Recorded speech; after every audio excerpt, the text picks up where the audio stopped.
just got a couple questions. First of all, what application areas do you think would be the most commercial right away?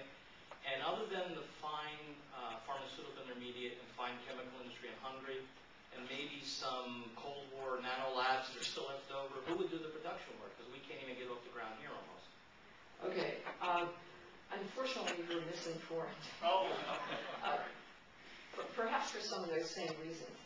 I'm certainly interested in making use of, if you like, East European brains. Oh, yeah. But the production facilities is an issue.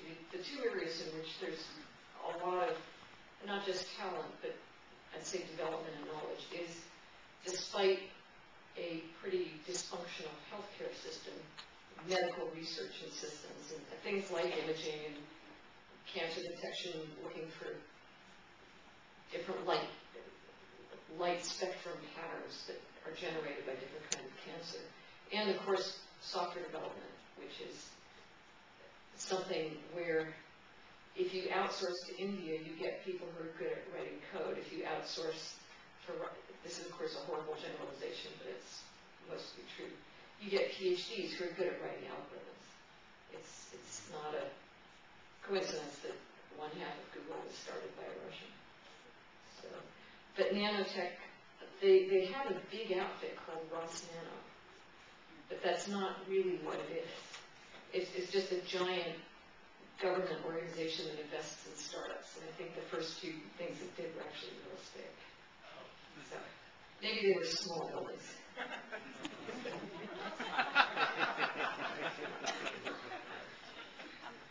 I think they would be like. You comment on what's going on over in Iran and the use of technology in that revolution. In particular, since you sit on corporate boards, the role of Siemens and Nokia in corporate ethics of them providing technology that's trying to squash this revolution. Okay. First, I'm glad I still have my green ribbons on. The role of technology has been really important there, but I think also to some extent overstated. The Twitter part has probably been much more important in letting us know what's going on than in letting them know what's going on. At the same time, knowing that the world is with them and knowing how large they are themselves in number is extremely helpful. The reality of it is that you can, what's really needed for something like this to happen is perhaps a combination of impatience and courage. That's what they had. I'm not up to date what's happened for the last 5 days, but from everything I can tell, it hasn't been very good news. There was an uprising, people understood how large their number was, but they got killed anyway. And the most interesting thing about living in Star City for 5 months was understanding what it's like on a continuing basis, rather than just as an anecdote or for a few days. Not to get answers to your questions, to sort of be discouraged from asking questions in the first place. Understanding that it's not that you're being spied on, but your behavior is noticed. And if you're a troublemaker, you're not going to get the bennies, whatever they are. Living in a society like that is deadly. So CNN, the internet, all these things have been very important. And the Iranians are a very educated, sophisticated society. The kids especially. I mean, there's a big generation gap. And I don't think this whole situation is fundamentally incredibly unstable. But the guys with power are willing to kill people. And that probably matters more than almost anything. Nokia and Siemens,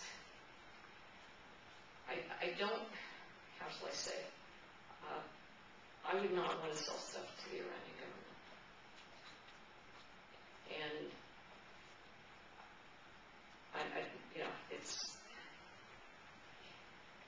I'm not on their boards. We have, the one big corporate board I'm on at W is use WPP, we do turn down business. We also deal with some clients I would rather not work with, including tobacco companies. And that's a subject that comes up from time to time. The problem is, of course, most of this technology, it's not that they have a special business owner that says this is for governments to spy on people, but that's how it's used. So you can not sell to certain clients, you can sell to distributors, and you suddenly discover they're working in Iran. I don't know enough to comment on that, but I hope their shareholders and their board are asking them that question. In terms of spending too much time in front of screens, children who aren't physical and out in nature anymore, eating food the way we would take drugs because it's processed in our whole brain chemistry is locked into the processed foods and so forth. What are your thoughts on how we make that tectonic shift towards getting the emphasis more on prevention of behaviors before people get into the system? Thank you. One is, as I mentioned, people just being more aware of the impact of what they do on their health. Two, I've been thinking about this a lot, and my thinking still isn't very formed, but one of the challenges, I saw a documentary called In the Shadow of the Moon on the plane coming back, and there was a bit of it that was in 1960-something, sponsored by Kellogg's. And you have a lot of food companies now that are coming out with these so-called healthy products, but they're mostly processed, and they take the same old junk, and they stick some fiber in it. Excuse me, and they call it healthy. And so how do we make this a commercial proposition? Because I firmly believe that if you don't make something commercial and profitable, it won't happen. And that's why I wanted the women from P&G with Pampers to be at this health behavior conference, at this working group, to talk about how we reach people with what the Russians call sanitary propaganda. If companies could spend as much money on distributing, and I don't mean just putting it on the shelves, but keeping real food that comes off a farm, getting it onto the shelves, keeping it fresh. This is things like packaging, cooling, transportation technology. And if people are willing to pay extra for Kellogg's, they should be willing to pay extra for something that's actually fresh and green. And if you go to Whole Foods, you can see how attractive healthy food can be. The challenge, of course, that shifts the profits from the processing people to the distributing people, or the grocery chains. So how you actually make that happen is, as the mathematicians say, an exercise left to the reader. But it's something. Yeah, she looks very disappointed. There's no magic answer, but if you look at what's happened with smoking, and if you look at the attention at least some people pay to Whole Foods, the Obamas blessed them talking about eating local, you can shift what's fashionable and what's popular. It's a long, slow shift.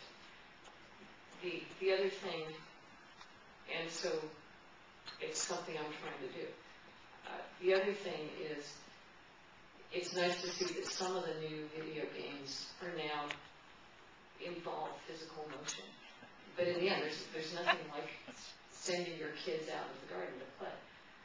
The one other idea I had, which I mentioned in Detroit, sort of as a joke, but also for real, was to the joke is take all the auto workers and train them to be gym teachers. The practical version of that is, yes, let's do more physical, not just physical education, but let's bring back recess.